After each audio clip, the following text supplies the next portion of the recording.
നമസ്കാരം. പ്രതിച്ഛായ ഈ ഇലക്ഷൻ കാലത്ത് ഒരു പൊളിറ്റിക്കൽ സിനിമ ഇറങ്ങുന്നു എന്ന് പറഞ്ഞപ്പോൾ അതൊരു പ്രൊപ്പഗണ്ട സിനിമയാവാനുള്ള സാധ്യതയാണ് ഞാൻ മുന്നിൽ കണ്ടത്. എൻ്റെ പ്രതീക്ഷ അത് തന്നെയായിരുന്നു. പൊളിറ്റിക്കൽ സിനിമ എന്ന് പറയുമ്പോൾ ഒരു ഇടതുപക്ഷ പൊളിറ്റിക്കൽ സിനിമ തന്നെ. അതൊരു പ്രൊപ്പഗണ്ട സിനിമ അല്ലെങ്കിൽ പോലും ഒരു വെള്ളപൂശൽ, അറ്റ്ലീസ്റ്റ് കുറച്ച് പേരെ ഹീറോയ്ക്കാക്കി മാറ്റാനുള്ള ഒരു സിനിമ എന്ന് തന്നെയാണ് പ്രതീക്ഷിച്ചത്. അതിനുള്ള പ്രധാന കാരണം എന്ന് പറയുന്നത് കേരളത്തിൽ അല്ലെങ്കിൽ മലയാളത്തിൽ ഇറങ്ങുന്ന 99% സിനിമകളും ഇടതുപക്ഷത്തോട് ചേർന്ന് നിൽക്കുന്നത് അല്ലെങ്കിൽ ഇടതുപക്ഷ അനുകൂല സിനിമകളാണെന്ന് നമുക്കറിയാം. വലതുപക്ഷത്തോട് ചേർന്ന് നിൽക്കുന്ന അല്ലെങ്കിൽ അവരെ സപ്പോർട്ട് ചെയ്യുന്ന സിനിമ കണ്ടതായി തന്നെ എനിക്ക് ഓർമ്മയില്ല. പിന്നെ രണ്ടാമതൊരു കാരണം ഇതിൻ്റെ ഡയറക്ടറാണ്. റൈറ്ററും ഡയറക്ടറുമായ ബി ഉണ്ണികൃഷ്ണൻ. അദ്ദേഹത്തിൻ്റെ പൊളിറ്റിക്സ് നമുക്ക് ഓൾറെഡി വളരെ വ്യക്തമാണ്.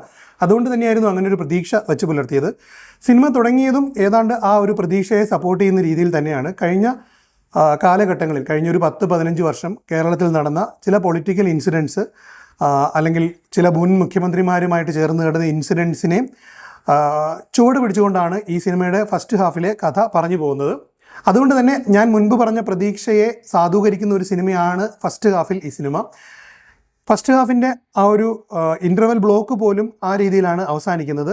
സോ ഫസ്റ്റ് ഹാഫിൽ നമ്മൾ ഗസ് ചെയ്യുന്ന ഒരു സെക്കൻഡ് ഹാഫ് ഉണ്ട്. എന്നാൽ അവിടെയാണ് ഈ സിനിമയുടെ ട്വിസ്റ്റ്.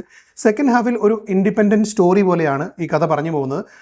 ഫസ്റ്റ് ഹാഫിൽ പറഞ്ഞ ആ പൊളിറ്റിക്കൽ ഇൻസിഡൻസിനെ ബേസ് ചെയ്ത് തന്നെയാണ് സിനിമ മുന്നോട്ട് പോകുന്നതെങ്കിലും ഒരു വ്യത്യസ്തമായ ഡയറക്ഷനിലേക്ക് കഥ പറഞ്ഞു പോകുവാൻ ഈ ഡയറക്ടർക്ക് അല്ലെങ്കിൽ റൈറ്റർക്ക് കഴിയുന്നുണ്ട്.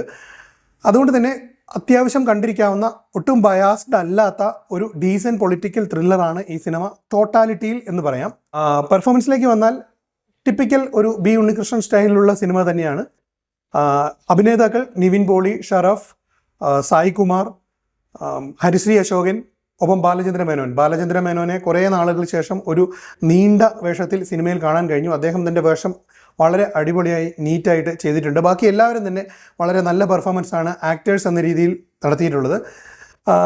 പിന്നെ സിനിമയിലെ ടെക്നിക്കൽ വശത്തിൽ നെഗറ്റീവായിട്ട് പേഴ്സണലി ഒരു പ്രേക്ഷകർ എന്ന രീതിയിൽ എനിക്ക് തോന്നിയത് പല സ്ഥലത്തും ബാക്ക്ഗ്രൗണ്ട് സ്കോർ കുറച്ച് ഓവറായി അരോചകമായിട്ട് തോന്നുന്ന ഒരു ചെറിയ പ്രശ്നമുണ്ട്. പൊളിറ്റിക്കൽ സിനിമകൾ ഇഷ്ടപ്പെടുന്നവരാണെങ്കിൽ, പൊളിറ്റിക്കൽ ത്രില്ലേഴ്സ് ഇഷ്ടപ്പെടുന്നവരാണെങ്കിൽ തീർച്ചയായും ടിക്കറ്റ് എടുക്കാവുന്ന ഒരു സിനിമയാണ്. ഈ സിനിമയ്ക്ക് യാതൊരു ലെഫ്റ്റ് റൈറ്റ് പോളറൈസേഷനോ സപ്പോർട്ടോ ഒന്നുമില്ല. ഒരു ന്യൂട്രലായി കണ്ടിരിക്കാവുന്ന സിനിമയാണ്.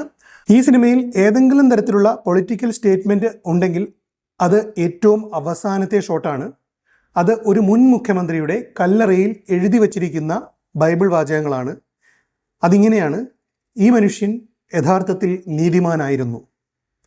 അത് ആരെക്കുറിച്ചാണ് പറഞ്ഞത്, ഏത് സാഹചര്യത്തിലാണ് പറഞ്ഞത് എന്ന് പ്രത്യേകിച്ച് എക്സ്പ്ലെയിൻ ചെയ്യേണ്ട ആവശ്യമുണ്ട് എന്ന് തോന്നുന്നില്ല. വീഡിയോ കണ്ടതിന് നന്ദി. നമസ്കാരം.